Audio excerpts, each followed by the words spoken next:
Welcome to our channel. Today we how to subscribe to Optuna Hyperparameter tuning lessons, detailed guide step by step clearly. To begin, open your web browser and navigate to the Optuna website. Look for the section dedicated to learning resources or tutorials. Once on the learning resources page, locate the Hyperparameter tuning lessons.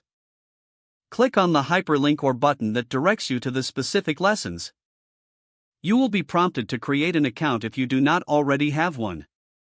Fill out the registration form with your name, email address, and a secure password. After completing the form, submit your registration to create an account. Once registered, check your email for a confirmation message from Optuna. Follow the link in the email to verify your account.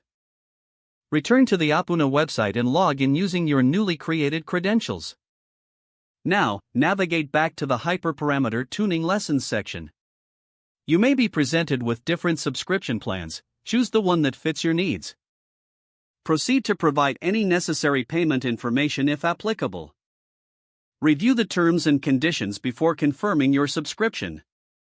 Once confirmed, you should receive a confirmation message on your dashboard. You can now access the Hyperparameter tuning lessons anytime by logging into your account.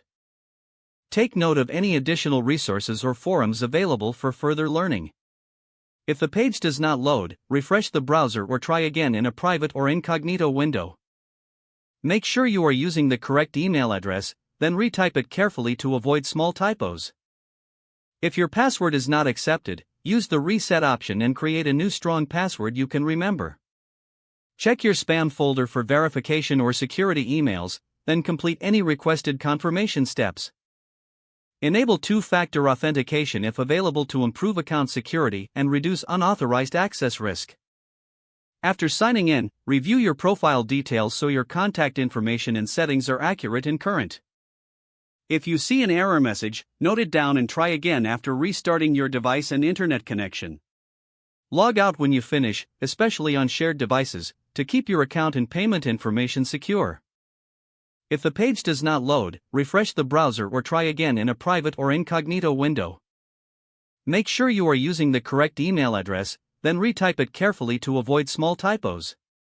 If your password is not accepted, use the reset option and create a new strong password you can remember. Don't forget to like this video and subscribe to our channel for more step-by-step tech guides.